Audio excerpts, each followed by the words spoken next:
When I pulled into my driveway after a 12-hour hospital shift, I nearly ran over a cement mixer. 3 guys in reflective vests were tearing up the edges of my concrete. One of them waved like I was the problem. I threw the truck in park and jumped out. "Hey, what the hell are you doing on my property?" The guy holding the jackhammer yelled over the noise. "Paving. HOA ordered it." I blinked. "Paving what? The driveway is mine. It's not even damaged." A woman's voice cut in from behind me.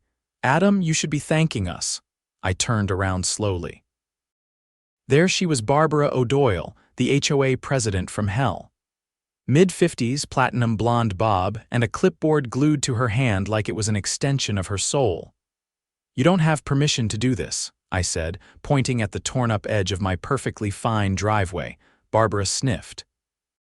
"The HOA voted to standardize all front-facing driveways. Yours was unsightly."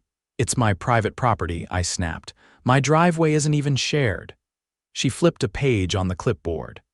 "As per Section 12, subsection C of the covenant, no, you didn't notify me. And you're not touching another inch." I turned to the workers. "Pack up. You're not doing anything else unless you want to be trespassing." They hesitated. One of them glanced at Barbara and said, "Ma'am, you said this was all cleared." Barbara smiled like she was talking to a toddler. "Go ahead, finish the job. He'll thank us later." I stepped between them. "You touch one more part of my property and I'm calling the sheriff. I'll have every one of you charged." That got their attention. The crew backed off, muttering about miscommunication and bad paperwork. Barbara didn't move. "You're going to regret this attitude, Adam." "I already regret buying a house in this neighborhood," I said, locking eyes with her. She turned on her heel and stomped off like she owned the street. I spent the next 2 hours photographing the damage and pulling up my deed, which clearly marked the driveway as privately owned. Then I emailed everything to my lawyer buddy, Theo. The next morning, I came out to find a manila envelope taped to my door. Inside was an invoice. $6,400, HOA billing me for driveway improvements. I stood there, stunned, until my neighbor Carla walked up with her coffee. "Let me guess, Barbara tried to pave your soul." I held up the bill. She whistled. "Oh, she's lost her damn mind." I didn't say anything. I was already walking inside to my desk. I pulled out every HOA document I'd been forced to sign when I bought this place, every photo, every email. If Barbara wanted to play stupid games, she was about to win a very expensive prize. Theo called me back around noon. "They really invoiced you?" he asked, voice tight with disbelief. "Left it taped to my door like it was a pizza receipt." I could hear him flipping papers. I pulled the HOA bylaws. "They can't make unilateral changes to private property, especially not without written consent." I leaned against the kitchen counter, staring out at the torn-up concrete. "So what's our move? You want scorched earth or polite letter?" "Do I sound like I'm in a polite mood?" He laughed once. "Then we file a cease and desist and prep a counterclaim for property damage, trespassing, and unauthorized construction. You'll need contractor estimates for repair. Get 3. I spent the rest of the day gathering quotes. Every contractor was baffled why someone would jackhammer a perfectly fine driveway. One of them noticed the concrete mix the HOA crew dumped had already started to harden at the edges. That would cost extra to remove. By sunset, I had estimates totaling just over $8,000. I sent them to Theo. He replied with a 3-page draft of the cease and desist. I signed it, scanned it, and delivered a hard copy to the HOA Dropbox myself. No envelope. Just a bright red sticky note on the front that said, "Per legal counsel." 2 days later, Barbara showed up with 2 board members flanking her like bodyguards. One of them was Ron, the guy who always wore golf polos even though I'd never seen him leave his garage. The other was Denise, a retired librarian who looked like she was permanently judging everyone. Barbara didn't wait for me to say anything. "We received your letter," she said, waving the cease and desist like it personally offended her. "Good. Then you know to stay off my property." Ron cleared his throat. Adam, this is a misunderstanding. The board voted on driveway uniformity to preserve aesthetic value. Then apply it to common areas. My deed is clear. This is private. Barbara's tone sharpened. You're part of this community. That means the HOA has jurisdiction. I opened my phone and pulled up the property map. Not here, it doesn't. This parcel is outside the HOA's easement. You have no right to touch it. Denise tilted her head. Then why did you sign the HOA agreement when you moved in? Because you buried the fine print in 20 pages of legal sludge, but it doesn't override property law. Barbara's face tightened. You're escalating something that could have been handled quietly.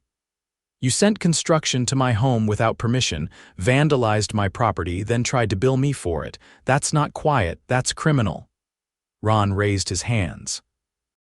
Let's not get dramatic. Then explain why the contractors told me you said it was approved. That's called false representation. Barbara's jaw twitched. We acted in good faith. You acted in violation of state code civil and possibly criminal. My lawyer agrees. Expect a formal complaint and a bill for the damage. She took a step forward. You're trying to make this personal? It became personal the second you brought heavy machinery onto my land without a word. That's not policy, that's trespassing.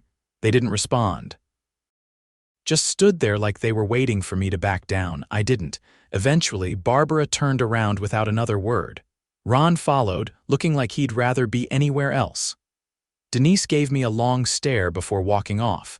That evening, Theo filed the counterclaim. Within 72 hours, we received notice that the HOA had hired outside counsel. That's when I knew they were nervous. Then things got worse. A week later, I got a call from my neighbor 3 houses down Marcus, a mechanic who mostly kept to himself. You should see this, he said. Go check your mailbox. I walked out and opened it. Inside was a glossy newsletter from the HOA. I flipped it open. There it was, half a page dedicated to me. No names, but clear enough. One homeowner has chosen to interfere with neighborhood improvements, forcing the board to divert resources from other projects. This selfish behavior affects us all. My blood chilled. They were trying to turn the neighborhood against me. I called Theo. They're defaming you, he said. That newsletter counts as a public document. It will work in your favor. But what if it works in theirs first? He paused. Then we change the narrative. That night, I printed copies of the contractor estimates, the deed map, and the cease and desist. I slid them into plastic sleeves and stapled them to bright red paper that read, "Facts, what the HOA doesn't want you to see." I left a copy on every doorstep on my street. The next morning, Carla showed up with 2 other neighbors. I barely knew: Jorge, a retired firefighter, and Lacey, a dental hygienist with twins. Carla didn't waste time. You got receipts? I handed them over. Jorge nodded slowly. They tried to charge me $400 last year for repainting my fence when I never asked them to. I paid it because I didn't want trouble. Lacey looked furious. My husband's in the military. We're not even here half the year.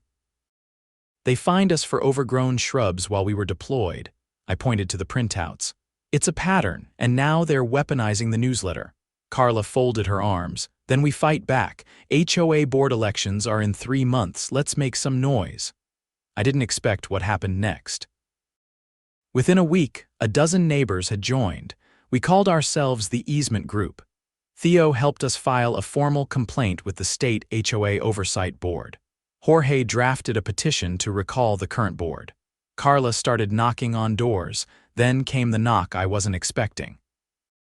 2 sheriff's deputies at my door, Mr. Langford, one asked. We need to speak with you about a report of harassment filed by the Oak Ridge HOA board. I blinked. Come again. They claim you've been distributing defamatory materials and causing disturbances. I invited them inside, showed them the deed, the cease and desist, and the newsletter. They read everything. Then one deputy said, "Looks like they're retaliating." I nodded. That's what I figured. We'll file this visit as a response, but no charges are being pursued. Just keep it civil. The next morning, Theo filed an injunction. It barred the HOA from contacting me directly or indirectly until legal proceedings were completed. That included sending contractors, newsletters, or complaints. Barbara tried to fight it, she lost. The court granted the injunction, and the judge's comments weren't subtle. He called the HOA's actions a gross overreach of authority with clear intent to intimidate. It made the local paper. Page 2. HOA oversteps authority, faces legal action from homeowner. Barbara's grip on the neighborhood started to slip. But I wasn't done. We had a long way to go, and I was just getting started. Theo's inbox lit up just after dawn on Monday. The HOA's law firm had responded finally. And their reply wasn't what we expected. "They're trying to settle," Theo said, pacing across my living room with a mug of my terrible coffee. "They want to pay for half the damage if you drop the countersuit and agree not to pursue further action." I raised an eyebrow. Half. After they illegally sent a crew to jackhammer my property and then tried to shame me in front of the entire neighborhood, Theo nodded slowly. "They're nervous, but they're not panicked yet. I don't want half. I want them audited, removed, and legally leashed. You'll need leverage for that." "Lucky for us, I've been digging." He pulled out a padded folder from his satchel and opened it on my kitchen table. Inside were copies of HOA financial disclosures, public documents, but not widely circulated. Theo pointed to several line items under neighborhood beautification projects. "See here. These amounts don't match the contracts I found filed with the city. For example, they logged a sidewalk repaving at over $18,000. But the contractor's permit lists a job that cost just under $9,000.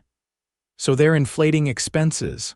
Not just that, some entries don't link to any permits at all. I've got 3 landscape updates paid to a shell company, same name, different tax ID, no business registration in the state." I leaned forward. "Money laundering? Could be. At the very least, it's fraudulent reporting. And if they used HOA funds to pay unlicensed vendors, that's another layer." I took a slow breath. "You think Barbara's behind it? I think she's the architect, but she's not working alone." That afternoon, Carla called an emergency meeting of what we'd started calling the easement committee. We met at Jorge's garage. He'd converted it into a sort of war room, complete with folding chairs and a dry erase board covered in dates, fines, and neighborhood complaints. Lacey pulled up a spreadsheet on her laptop. "I've been tracking every newsletter and project announcement from the last 2 years. The same 3 board members approve everything: Barbara, Denise, and Ron." Carla tapped a marker against the board. "And guess who owns the shell company Theo found? We all waited. Ron's son. Registered out of state. No business filings here, but every landscape update goes through them." Jorge crossed his arms. "That's enough to trigger a state audit." "It gets better," Lacey said. "I filed a public records request last week for the HOA's insurance claims. One of them was for a storm drain collapse that never happened, not even a work order, but they filed a claim for over $12,000. I sat back and looked around. "They've been running a racket this whole time." Theo nodded. "And now they've come after the wrong guy." The next morning, we submitted a formal complaint to the county fraud assessment office. Theo attached a full dossier: bank records, permit mismatches, and shell company links. He'd even included statements from 2 contractors who confirmed they were paid in cash, under the table, and told not to report the work. That same week, the sheriff's office opened an investigation. Then the real bomb dropped. An HOA board member, someone we'd never heard of because she rarely attended meetings, contacted Theo privately. Her name was Lynn Harper, and she'd been listed as the board's treasurer. On paper only. She met us at a quiet diner on the edge of town, wearing sunglasses and visibly shaking. "They never let me vote," she said. "They just listed my name to meet quorum requirements. I tried to resign last year, but Barbara said if I did, they'd report me for financial negligence." "Did you handle any accounts?" Theo asked. "None. They control the books. I never saw a cent. But I kept emails. And I still have a copy of the original HOA charter. It's different from the one they circulate now." Carla leaned in. Different how? They added clauses, ones that give them more power than they're legally allowed. I compared it to the version filed with the county when the neighborhood was first built. It doesn't match. Theo's face went flat. That's document forgery, Lynn nodded.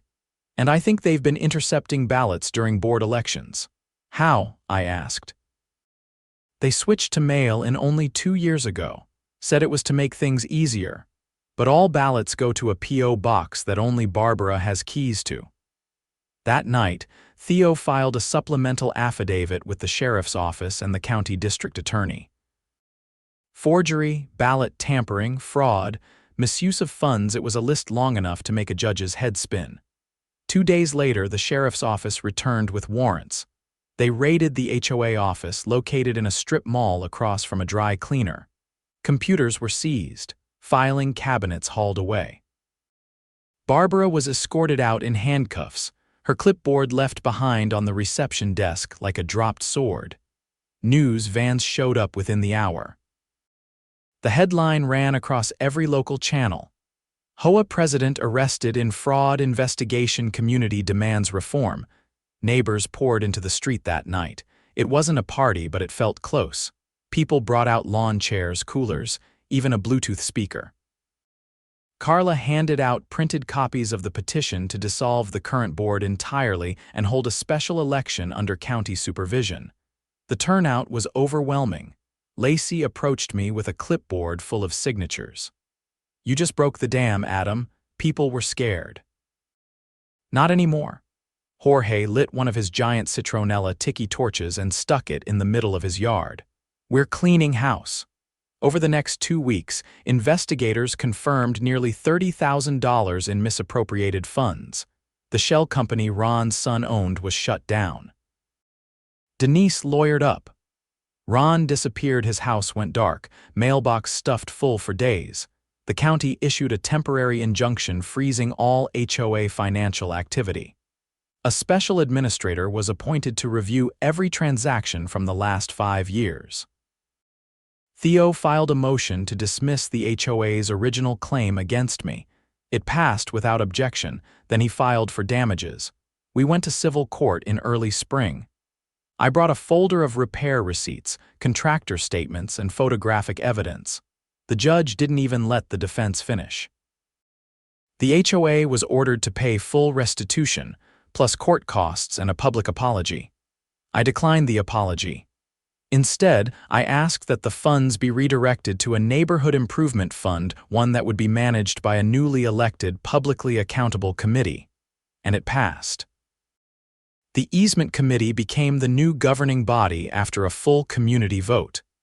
We rewrote the bylaws under county oversight, limited board terms, and banned mail-in ballots unless verified by an independent third party. I never saw Barbara again. Her house went up for sale 3 weeks after her arrest. Last I heard, she took a plea deal in exchange for full cooperation against her co-conspirators. Ron's property was foreclosed after a lien was placed by the state. Denise moved away quietly, her name scrubbed from the board's records. I repaved my driveway the following month, not because I had to, but because I wanted to. The new concrete was flawless. Smooth, wide, functional, and nobody laid a single finger on it without asking first. The county's forensic audit took over 6 weeks, but when the results landed, they hit like a freight train. Theo called me just after lunch on a Tuesday. His voice was sharper than usual, focused, but with a current of restrained satisfaction. They found wire transfers to a personal account, he said. Not just inflated vendor payments, direct siphoning, Barbara's signatures on every one of them. I sat down hard on the edge of the recliner. That's embezzlement. And felony grade, he continued. Over $50,000 across 3 years. The DA's office confirmed they're adding criminal charges. Did they find anything tying the contractors to the fraud? No, they seem clean, just misled.